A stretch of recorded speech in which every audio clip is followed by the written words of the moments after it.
నాంపల్లిలో Charminar express కు ప్రమాదం జరిగింది. ప్లాట్‌ఫామ్ కు చేరుకున్న ట్రైన్ ఎదురుగా ఉన్న డెడ్ ఎండ్ వాల్ ను ఢీకొట్టింది. దీంతో ట్రైన్ ఒక్కసారిగా కుదుపులకు లోనైంది.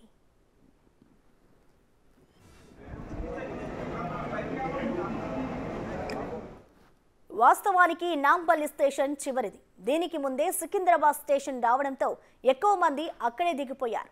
మిగిలిన వారంతా నాంపల్లిలో దిగాల్సి ఉంటుంది. అయితే స్టేషన్ ప్లాట్‌ఫామ్ కు చేరుకోవడానికి ముందే దిగేవారు ఫుట్‌బోర్డ్ వద్దకు వచ్చారు. దీంతో అప్పటికే ట్రైన్ దిగడానికి సిద్ధంగా ఉన్న వారంతా ఒక్కసారిగా కింద పడిపోయారు. దీంతో పలువురికి గాయాలయ్యాయి. వారిని హాస్పిటల్‌కు తరలించారు.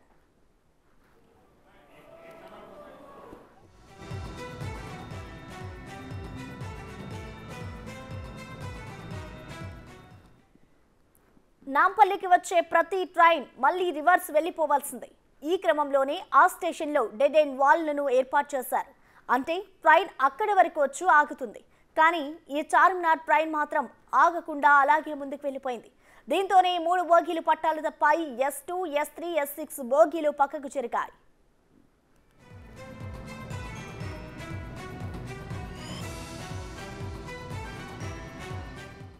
సమాచారం అందుకున్న వెంటనే రైల్వే సిబ్బంది ఉన్నతాధికారులు ఘటనా స్థలానికి చేరుకున్నారు. సహాయక చర్యలను ప్రారంభించారు. ఇప్పటికే రిలీఫ్ వ్యాన్ అక్కడికి చేరుకుంది. వారంతా ప్రస్తుతం డిరేయల్ అయిన 3 బోగీలను అక్కడి నుంచి తరలించే పనిలో ఉన్నారు. ఆ తర్వాత ట్రాక్ సెట్ చేసి ట్రైన్ను పక్కకు తరలిస్తారు.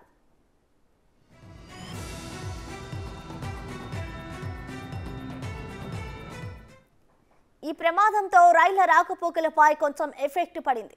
పొగమంచు కారణంగా పలు రైళ్లు ఇప్పటికే ఆలస్యంగా నడుస్తున్నాయి.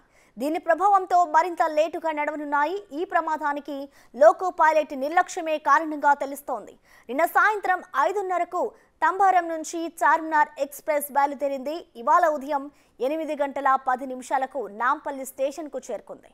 నాంపల్లి రైల్వే స్టేషన్లో ప్రమాదం జరగడంతో 2 MMTS సర్వీసుల్ని రైల్వే అధికారులు రద్దు చేశారు.